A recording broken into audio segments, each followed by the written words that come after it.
প্রথমে জানিয়ে দেব দুর্নীতির মামলায় নেতানিয়াহুকে ক্ষমা করার আহ্বান ট্রাম্পের। তারপর জানিয়ে দেব ট্রাম্পের ভাষণ চলাকালে নেসেটে ফিলিস্তিনকে স্বীকৃতির আহ্বান, হট্টগোল। ইসরায়েলের পার্লামেন্ট নেসেতে ভাষণ দেওয়ার সময় মার্কিন প্রেসিডেন্ট ডোনাল্ড ট্রাম্পের প্রতি ফিলিস্তিনকে স্বীকৃতি দিতে ট্রাম্পের প্রতি আহ্বান জানান এক সদস্য। এ সময় হট্টগোল বেঁধে যায়, এতে বাধাগ্রস্ত হয় ট্রাম্পের ভাষণ। এখন জানিয়ে দেব 2026 সালে ট্রাম্পকে নোবেল দিতে পুরো বিশ্বকে এক করবে ইসরায়েল। এবং সর্বশেষ জানিয়ে দেব পাকিস্তানি ইসরায়েল বিরোধী বিক্ষোভে পুলিশের সঙ্গে সংঘর্ষ, নিহত 5। দর্শক, এতক্ষণ শুনছিলেন সংবাদ শিরোনাম। এখন বিস্তারিত জানার আগে আপনি যদি আমাদের চ্যানেলে নতুন এসে থাকেন তাহলে অবশ্যই চ্যানেলটিকে সাবস্ক্রাইব করুন, আর আপনি এই ভিডিওটি দেশের কোন জায়গা থেকে দেখছেন তা কমেন্ট করুন। দুর্নীতির মামলায় নেতানিয়াহুকে ক্ষমা করার আহ্বান ট্রাম্পের। ইসরায়েলের প্রধানমন্ত্রী বেঞ্জামিন নেতানিয়াহুর বিরুদ্ধে চলমান দুর্নীতির মামলায় তাকে ক্ষমা করার আহ্বান জানিয়েছেন মার্কিন প্রেসিডেন্ট ডোনাল্ড ট্রাম্প। জেরুজালেমে ইসরায়েলি পার্লামেন্টে সোমবার এক ভাষণে এ আহ্বান জানান তিনি। 1 ঘণ্টারও বেশি দীর্ঘ বক্তৃতায় ট্রাম্প বলেন, শুনুন, আমার একটা আইডিয়া আছে। মিস্টার প্রেসিডেন্ট, কেন তাকে ক্ষমা করে দিচ্ছেন না? কিছু সিগার, কিছু শ্যাম্পেন, কে পরোয়া করে এসব ব্যাপারে? তিনি এই মন্তব্য করেন নেতানিয়াহুর বিরুদ্ধে থাকা প্রতারণা, ঘুষ ও বিশ্বাসভঙ্গের অভিযোগ প্রসঙ্গে, যা নেতানিয়াহু অস্বীকার করে আসছেন। 2019 সালে নেতানিয়াহুর বিরুদ্ধে 3টি মামলায় অভিযোগ গঠন করা হয়। এর মধ্যে একটি মামলায় বলা হয়েছে তিনি ব্যবসায়ীদের কাছ থেকে প্রায় 7 লাখ শেকেল মূল্যের উপহার, শ্যাম্পেন ও সিগার সহ গ্রহণ করেছিলেন।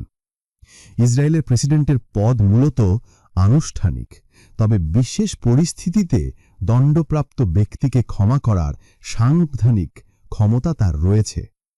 তবে নেতানিয়াহুর বিরুদ্ধে চলমান মামলায় এখনও কোনো রায় ঘোষণা করা হয়নি।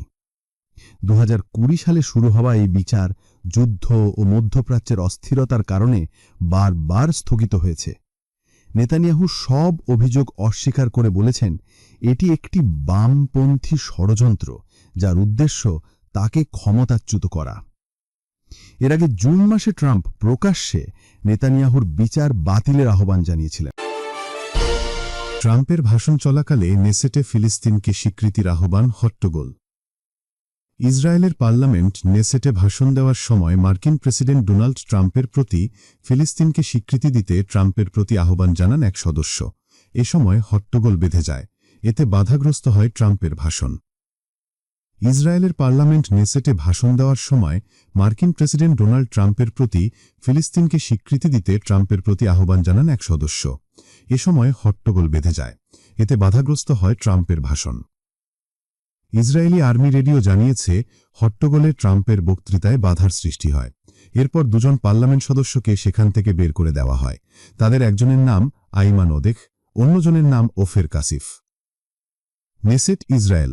কাতার ভিত্তিক সংবাদ মাধ্যম আল জাজিরার প্রতিবেদনে বলা হয় মার্কিন প্রেসিডেন্টের বক্তৃতায় বাধা দেন পার্লামেন্ট সদস্য আইমান ওদেখ।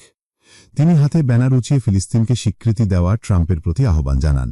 এরপর কয়েকজন ব্যক্তি তৎক্ষণাৎ তার দিকে ছুটে যান। এ সময় তার কাছ থেকে ব্যানার ছিনিয়ে নেওয়া হয় এবং তাকে দ্রুত সরিয়ে নিয়ে যাওয়া হয়। পরবর্তীতে জানা যায় তার সঙ্গে পার্লামেন্ট সদস্য ওফের কাসিফকেও বের করা হয়েছে।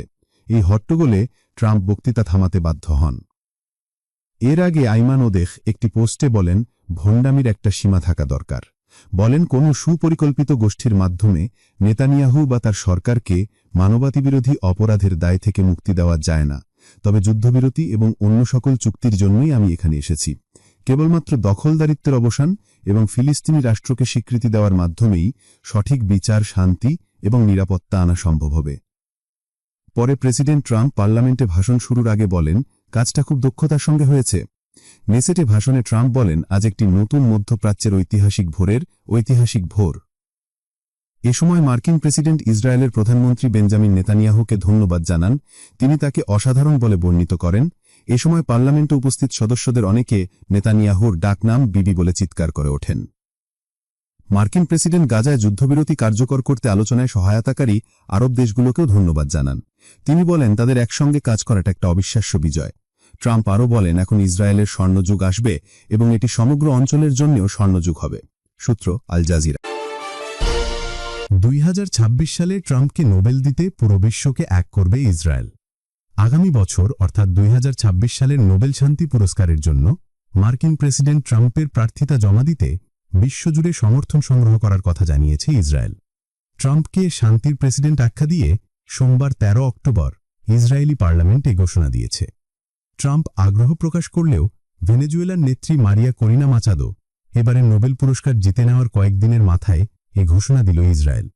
ইসরায়েলের পার্লামেন্ট নেসেটের স্পিকার আমির ওহানা ইসরায়েল ও হামাসের মধ্যে যুদ্ধবিরতিতে মধ্যস্থতায় ভূমিকার জন্য মার্কিন প্রেসিডেন্টের ব্যাপক প্রশংসা করেন। নেসেট মার্কিন প্রেসিডেন্টকে দাঁড়িয়ে করতালি দেওয়ার পর ওহানা বলেন, প্রেসিডেন্ট ট্রাম্প, আপনি শান্তির প্রেসিডেন্ট। এই গ্রহে এমন কোনো ব্যক্তি নেই যিনি শান্তি এগিয়ে নেয়ার জন্য আপনার চেয়ে বেশি কিছু করেছেন। কেউ এর কাছেও যায়নি। তিনি আরও বলেন, আপনার প্রেসিডেন্ট নির্বাচিত হওয়া কেবল মার্কিন যুক্তরাষ্ট্রের জন্য নয়, সমগ্র বিশ্বের জন্য একটি গুরুত্বপূর্ণ মোড়। অটল সংকল্পের মাধ্যমে আপনি বিশ্বের অন্তত 8টি অঞ্চলের রক্তক্ষয়ী সংঘাতের অবসান ঘটিয়েছেন। 9 মাসেরও কম সময়ের মধ্যে আপনি ইতিহাসের সবচেয়ে প্রভাবশালী প্রেসিডেন্টদের একজন হয়ে উঠেছেন। শান্তি প্রতিষ্ঠায় প্রচেষ্টার জন্য ট্রাম্প সর্বোচ্চ স্বীকৃতি পাওয়ার যোগ্য বলেও মনে করেন নেসেটের স্পিকার আমির ওহানা। এরই ধারাবাহিকতায় তিনি বলেন, আমি ঘোষণা করছি, আমাদের ভালো বন্ধু হাউজের স্পিকার মাইক জনসনের সাথে আমরা আগামী বছর নোবেল শান্তি পুরস্কারের জন্য আপনার প্রার্থিতা জমা দেওয়ার জন্য বিশ্বজুড়ে বক্তা এবং সংসদের প্রধানদের একত্রিত করব। প্রেসিডেন্ট ট্রাম্প, আপনার চেয়ে যোগ্য আর কেউ নেই। পাকিস্তানি ইসরায়েল বিরোধী বিক্ষোভে পুলিশের সঙ্গে সংঘর্ষ, নিহত 5। পাকিস্তানি ইসরায়েল বিরোধী এক বিক্ষোভে পুলিশের সঙ্গে সংঘর্ষে কমপক্ষে 5 জন নিহত হয়েছে বলে সোমবার এক বিবৃতিতে দেশটির পুলিশ জানিয়েছে।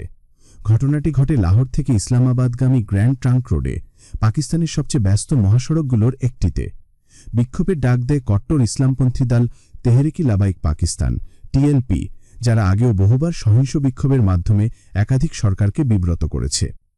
পুলিশের তথ্যমতে নিহতদের মধ্যে রয়েছেন একজন পুলিশ সদস্য, 3 জন বিক্ষোভকারী এবং একজন পথচারী। সংঘর্ষে উভয় পক্ষের বহু মানুষ আহত হয়েছেন এবং ডজনেরও বেশি বিক্ষোভকারীকে আটক করা হয়েছে। দলটি শুক্রবার লাহোর থেকে প্রায় 400 কিলোমিটার দীর্ঘ পদযাত্রা শুরু করে, যা যুক্তরাষ্ট্রের প্রেসিডেন্ট ডোনাল্ড ট্রাম্পের মধ্যস্থতায় ঘোষিত গাজা যুদ্ধবিরতি চুক্তির প্রতিবাদে আয়োজন করা হয়েছিল।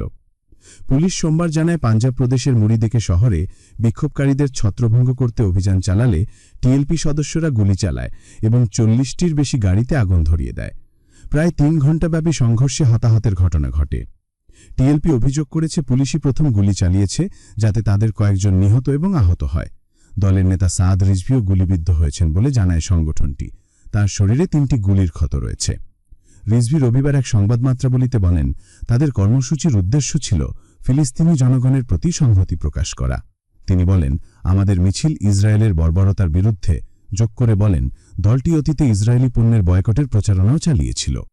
অন্যদিকে সোমবার যুদ্ধবিরতি চুক্তির অংশ হিসেবে হামাস শেষ জীবিত 20 জন ইসরায়েলি জিম্মিকে মুক্তি দিয়েছে।